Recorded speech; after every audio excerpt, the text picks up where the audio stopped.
오늘 우리에게 주시는 하나님의 말씀은 민수기 15장 22절에서 31절까지의 말씀입니다. 제가 갖고 있는 구약성경 220페이지에 있습니다. 민수기 15장 22절에서 31절 우리 같이 합독하도록 하겠습니다. 22절부터 합독합니다. 너희가 그릇 범죄하여 여호와가 모세에게 말씀하신 이 모든 명령을 지키지 못하되 곧 여호와께서 모세를 통하여 너희에게 명령한 모든 것을 여호와께서 명령한 날 이후부터 너희 대대에 지키지 못하여 회중이 부지 중에 범죄하였거든 온 회중은 수송아지 한 마리를 여호와께 향기로운 화제로 드리고 규례대로 소제와 전제를 드리고 숫염소 한 마리를 속죄제로 드릴 것이라.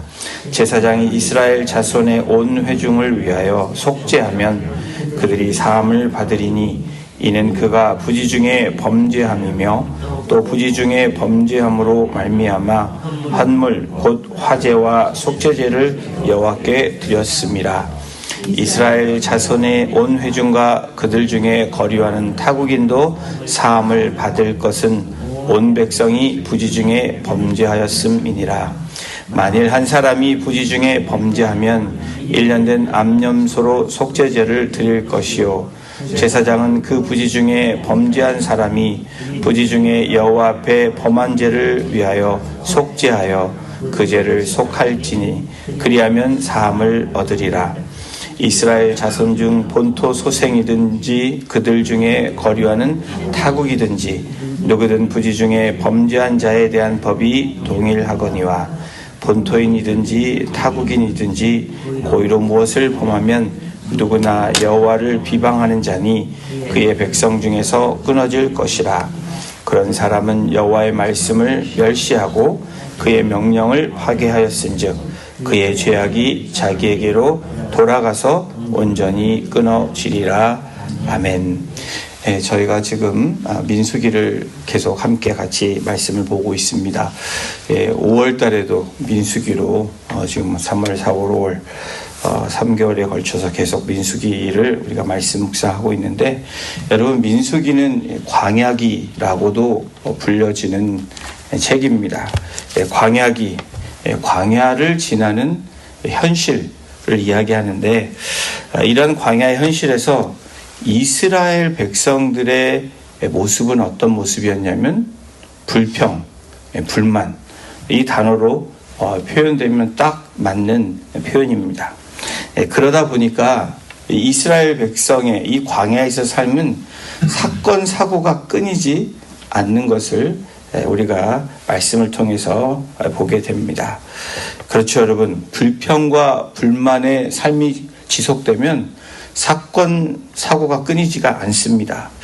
민수기에 나오는 사람들의 이야기, 오늘 우리들의 이야기죠. 하나님께서 약속하신 그 땅은 언제 들어갈지 모르는, 그리고 사람들은 그 땅에 대한 확신이 없습니다. 또한 이스라엘을 이끄는 여호와 하나님에 대해서는 하나님에 대한 의심, 신뢰를 하지 않습니다. 지금 현실에 만족하지 못하는 사람들의 모습이 불안함이 있습니다. 또 조급함이 있고요. 하나 되지 못하는 모습이 성경에서 또 이 민수기를 통해서 광야기에서 우리에게 보여주고 있는 사람들의 모습입니다. 그런데 이러한 모습을 보시는 하나님의 마음은 어떠셨을까? 민수기 15장은 어떻게 보면 하나님의 마음, 제사에 대한 부분이라고 우리가 볼 수도 있지만, 그 제사를 통해서 하나님의 이러한 제사법을 이스라엘 백성들에게 허락하셨을까? 바로 하나님의 마음, 하나님의 모습, 성품이 나오고 있는 장입니다. 오늘 본문은 번제와 화목제에 좀 더 보완한 규정에 있는 그런 말씀에 이어서 속죄제의 보완 규정을 그렇게 제시하고 있습니다. 레위기 4장에서 이미 주어져 있는 부지 중에 지은 죄에 대한 속죄제를 드리는 이 과정이, 이 규정이 22절, 오늘 읽은 22절부터 24절에 기록하고 있습니다. 우리 22절부터 24절까지 다시 한번 같이 읽어보도록 하겠습니다.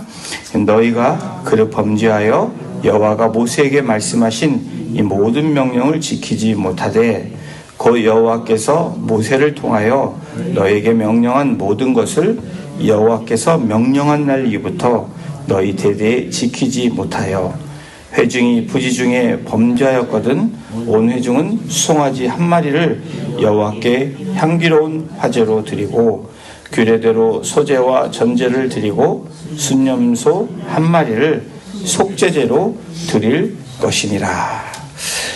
여러분, 우리가 살아가면서 죄를 짓지 않고 살아간다라는 것이 쉬운 일이 아니죠. 정말 어렵습니다. 우리가 내뱉은 말 한마디, 무심코 지나친 행동 하나, 또 이 마음속에 머물렀던 생각들, 그 하나하나가 우리에게 죄가 된다라는 것을 저 여러분들이 인식하고 있습니다. 그 가운데서 우리가 의도하지 않는 가운데 저지른 죄들도 포함되어 있습니다. 그럴 때 우리 안에 이런 질문이 생깁니다. 모르고 하는 실수가 하나님께는 죄일까? 하나님의 이러한 나의 이 실수를 어떻게 보실까? 이러한 나의 모습도 용서하실까? 등등등 이런 질문을 우리가 가질 수 있습니다. 우리가 대하고 있는 이 민수기 15장에서 이에 대한 하나님의 마음을 우리가 알 수 있는데요. 오늘 본문에서 여러분 우리 함께 같이 합독을 했습니다. 제일 눈에 띄는, 다시 말하면 반복되는 단어가 있죠. 뭐죠? 부지 중에, 실수로 또는 의도하지 않게, 그게 부지 중에입니다. 개역 개정, 오늘 저희가 읽은 이 성경에 8번이나 반복돼서 사용되어지고 있습니다. 이 부지 중에 지은 죄, 이 원어를 보면 실수하다 또는 방황하다, 길을 잃다 등의 의미를 가진 단어입니다. 죄라고 생각하지 못하고 행한 그런 죄뿐만 아니라 순간적인 욕심, 또 우발적인 이런 분노 등으로 행한 죄와 범죄 이후에도 후회하고 잘못을 인정하는 경우까지 다 포함하는 것이 부지중에라는 의미입니다. 부지중에는 이 말씀은 단순한 반복을 이야기하는 것이 아니라 실수를 저지른, 실수한 하나님의 백성들, 우리들을 위해서 하나님께서 얼마나 긍휼히 여기시는지, 하나님이 얼마나 인자하신지에 대한 하나님의 마음이 여기에 있습니다. 사람들이 지은 죄를 얼마나 용서하시기를 원하신지를 보여주는 하나님의 마음이기도 합니다. 여러분, 만약에 가데스 바네아에서 이스라엘 백성들이 하나님을 원망하지 않았습니까? 근데 원망하면서 차라리 애굽에서 우리가 나오지 않았으면 더 좋았을 텐데 라면서 하나님 앞에 이 악을 행하는 이스라엘 모습이 우리가 알고 있습니다. 그런데 그때에 돌이켜서 온 회중이 회개하며 오늘 나와 있는 이 규례대로 수송아지 한 마리를 속죄제로 드렸다면 1세대들은 어땠을까? 어떤 결과가 되었을까요?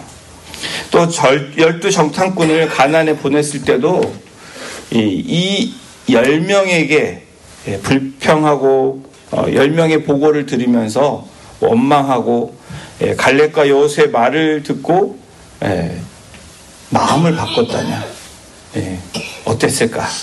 회개하고 족장들 위해서 우리가 죄를 지었기 때문에 순념소를 속죄제로 드리고 이 제사장이 그 죄를 속죄함으로 나아갔다면 어떤 결과가 일어났을까? 이와 같이 하나님께서는 우리의 연약함을 아십니다. 우리의 부족함을 아세요. 우리가 실수할 수 있는 가능성이 어마어마하게 많다라는 그런 우리의 모습을 잘 알고 계시다는 거예요.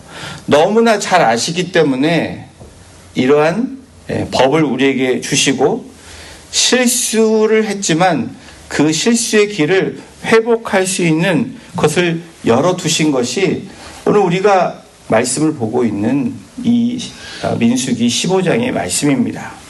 개인의 부지중의 죄를 범한 경우에도 암염소로 속죄제를 드리게 합니다. 그러면 제사장은 그 죄를 속할 수 있게, 사할 수 있게 하셨다라는 거예요. 개인이든 공동체이든 또는 유대인이든 이방인이든 부재 중의 죄를 범한 누구라도 회개하고 하나님 앞에 제사 드리면 어떻게 해요? 용서받을 수 있는 속죄의 길을 허락하셨다라는 겁니다. 이것이 은혜 시대에 하나님이신 예수 그리스도께 오셔서 이제는 짐승을 잡지 않아도 예수 그리스도 이름으로 나아갈 수 있는 지금 우리가 그런 은혜의 시대에 저희들이 살고 있는 겁니다. 이 안에 하나님의 긍휼히 여기시는 마음, 하나님의 사랑의 마음이 담겨져 있습니다.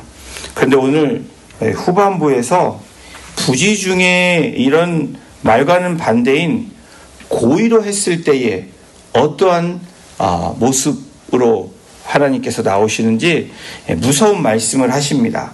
우리 30절 함께 같이 읽어보겠습니다. 30절입니다. 시작. 본토인이든지 타국인이든지 고의로 무엇을 범하면 누구나 여호와를 비방하는 자니 그의 백성 중에서 끊어질 것이라. 굉장히 무서운 심판의 말씀입니다.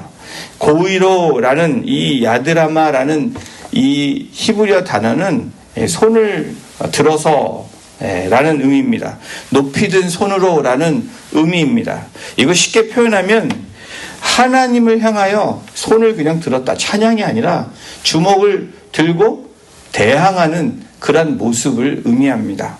조금 더 실제적인 표현으로 말한다면 이런 거예요. 오늘날 우리의 표현은 이런 겁니다. 나 이거 죄라는 거 알아. 그래도 나는 이대로 살겠어. 라는 표현이 높이 든 손으로 라는 의미라는 거예요. 또 말씀을 잘 알겠는데 나는 그 말씀을 순종할 수 없어. 라는 게 높이 든 손을 의미합니다. 지금 말씀드린 것들은 어떤 마음인가요, 여러분? 이것은 교만한 마음입니다. 고의로라는 이 마음 안에는 교만한 마음이 있는 거예요. 완고하고 강팍한 마음이 있는 것을 의미합니다. 또 반항적이고 알면서 하나님을 대적하는 태도, 이것이 고의로라는 이런 의미라는 거예요. 여러분, 우리의 삶에서 저와 여러분들이 이것이 하나님의 말씀인 거 알아. 근데 나는 안 하겠다고 하는 것도 고의로라는 우리의 삶의 모습이기도 합니다. 이와 같은 사람에 대해서 하나님께서 아주 단호하게 말씀하십니다. 여호와를 이런 사람은 여호와를 비방하는 자니 백성 중에서 끊어질 것이라는 거예요. 나의 백성에서 끊어낼 거라는 하나님의 심판의 말씀입니다. 공개적으로 하나님의 말씀을 하찮게 여기는 것, 하나님의 말씀임에도 그 말씀을 무시하는 것. 무시하는 게 여러분, 할 말씀 우리가 무시한다고 말 안 합니다.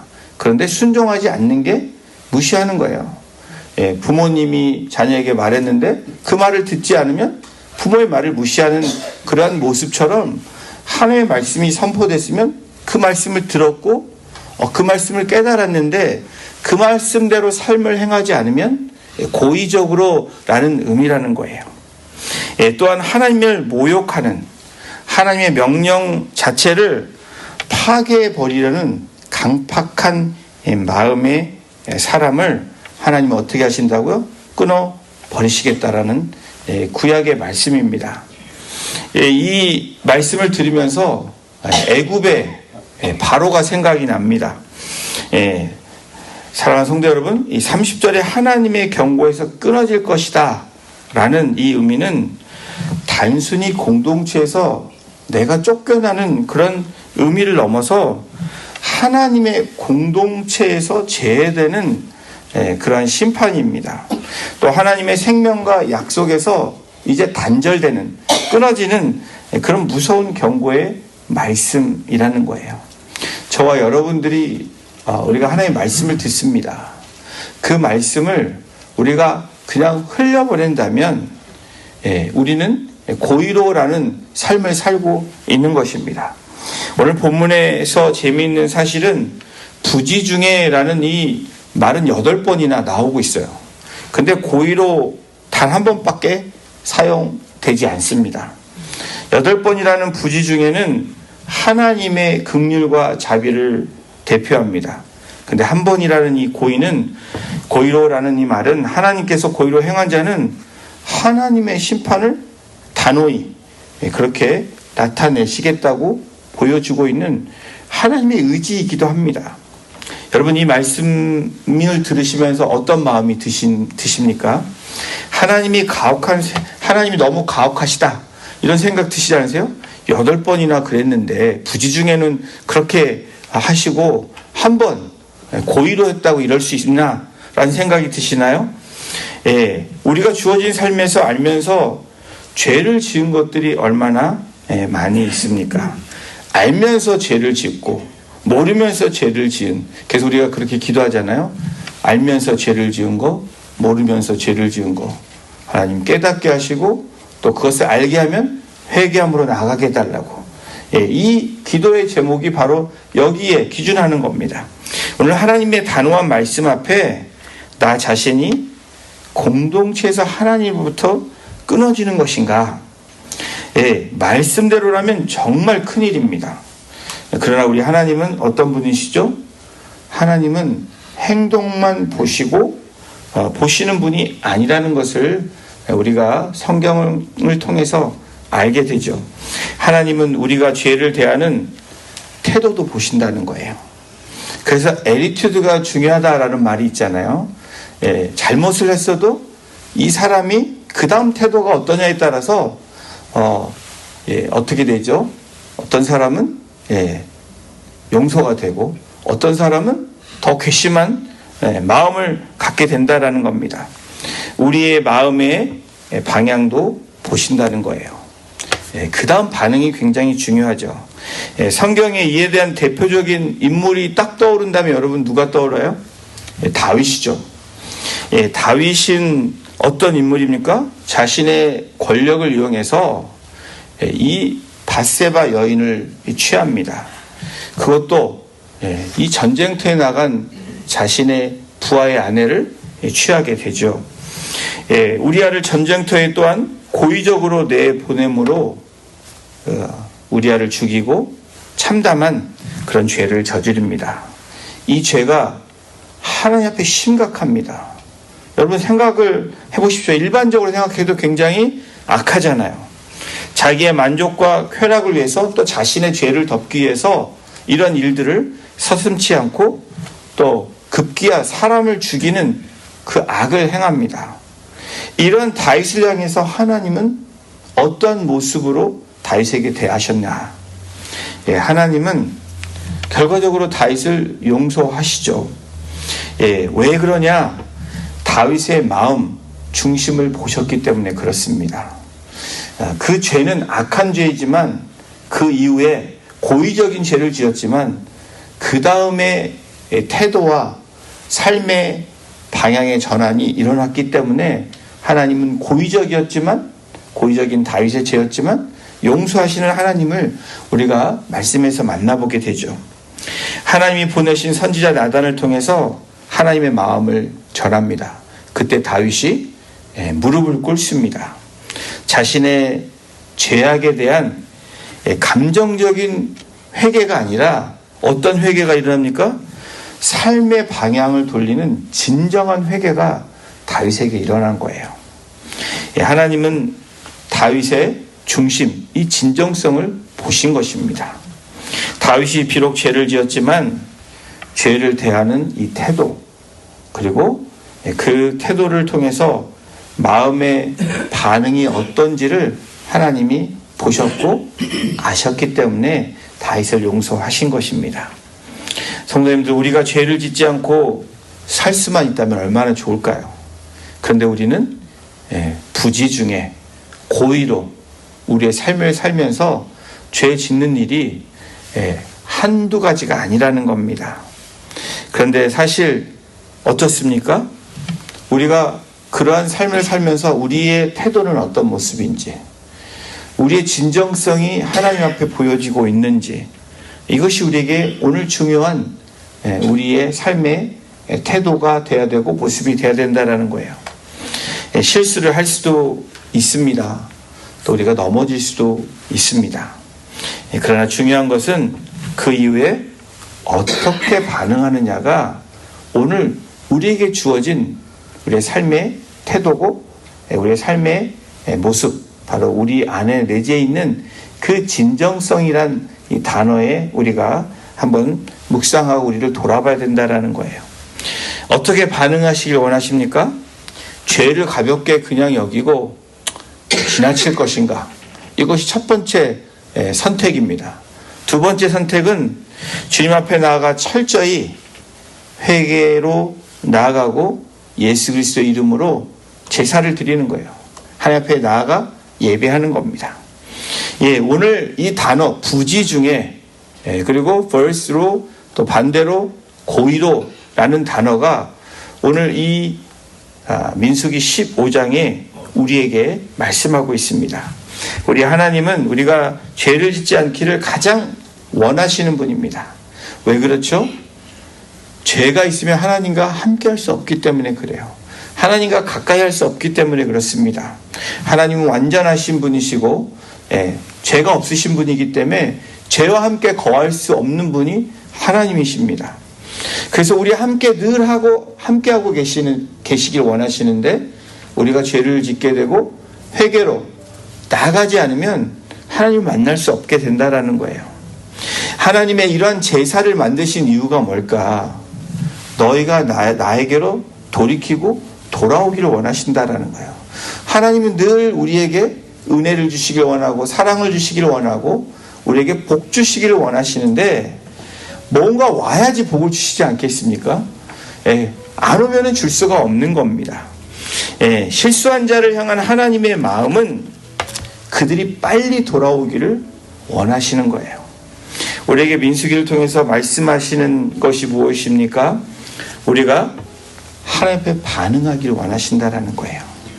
비록 이럴지라도 고이던 부지 중에 그랬던 하나님께 돌아오는 하나님의 마음이 오늘 민수기 15장에 이 제사를 통해서 그렇게 하라라고 말씀하시는 거예요. 우리의 자신을 또한 돌아보기를 원하시는 하나님의 마음이 여기 있습니다. 혹시 반복해서 짓는 죄가 익숙해져 있다면, 더 이상 회개하지 않고 지나가는 것들이 있다면 우리가 오늘 이 민수기를 통해서 무엇을 하나님이 원하실까요? 돌이키기를 원하신다라는 거예요. 죄를 알면서도 그냥 지나가고 있다면 여러분 그것은 하나님의 말씀에 우리가 묻어져 있다라는 증거입니다. 하나님의 말씀에 민감하다라는 것은 우리가 하나님께 돌아가는 그 마음에 어떻게 돼 있다는 거예요? 우리가 태도가 되어 있다라는 겁니다. 하나님의 이스라엘에게 돌이키기를 바라셨던 것처럼 오늘을 살아가고 있는 우리들에게도 같은 마음이시라는 거예요. 하나님은 그 마음이 변하신 적이 없습니다. 마음이 변한 건 저희들이에요. 우리는 늘 어쩌면 불평하고 불만합니다. 하나님은 늘 사랑으로 우리를 보시는데 우리의 삶이 이래서 불평을 하는 거예요. 또 이런 일 때문에 불만을 갖는 거예요. 그래서 사건 사고가 일어납니다. 아니 불평 불만해서 사건 사고가 일어나기도 하지만 어떤 부분에서는 그렇지 않음에도 일어나는데 거기에서 어떻게 나아가야 되냐. 여러분 신앙은 우리가 삶의 태도가 어떻게 하나님께 반응하는 그 모습이 신앙의 모습이라는 거예요. 믿음이 무엇입니까? 이럼에도 불구하고 하나님을 신뢰하는 거, 약속의 말씀을 믿는 게 믿음이잖아요. 그냥 무조건 믿는 게 아니라 주신 약속의 말씀을 내가 계속 신뢰하고 그것이 이루어질 것을 우리가 믿습니다 라는 게 믿음이 있다라는 겁니다. 사랑하는 성도 여러분, 오늘도 우리가 나아가야 되는 우리의 삶의 태도는 하나님께 return to God 하는 겁니다. 하나님께 돌이키는 거예요. 부지 중에 고의로 우리의 어떤 삶에서 일어나는 우리의 죄가 있다면 하나님은 오늘도 우리에게 돌이키기를 원하십니다. 우리의 가장 귀한 은혜를 주신 것이 바로 이제는 예수 그리스도 통해서 anytime 나올 수 있다라는 거예요. 항상 나올 수 있는 은혜를 우리에게 허락해 주신 것입니다.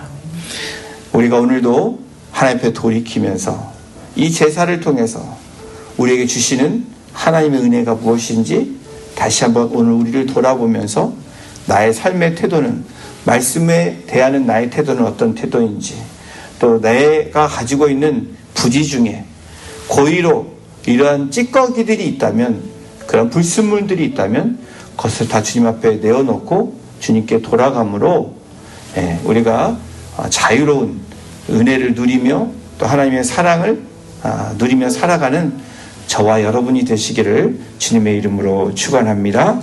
기도하시겠습니다.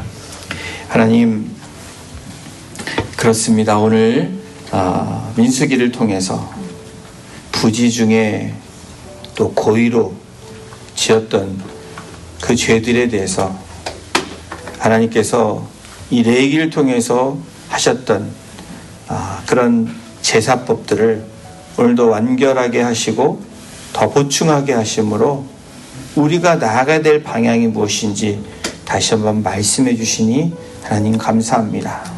우리가 제사를 다 기억하지 못할지라도 바로 우리의 어린 양의 흘리신 보혈인 예수 그리스도를 통해서 우리가 나아갈 수 있는, 정말 단순하면서 하나님 앞에 나아갈 수 있는 가장 쉽고 가장 빠른 그런 은혜의 길을 우리에게 허락해 주셨는데, 오늘도 우리의 삶의 태도를 돌아보며 Return to God 할 수 있도록 바로 예수 그리스도의 이름으로 하나님께 나아갈 수 있는 그 은혜의 보좌 앞에서 누릴 수 있는 복된 주의 백성들 되어줄 수 있도록 주님 인도하여 주시옵소서. 감사드리며 예수님의 이름으로 기도드렸습니다. 아멘.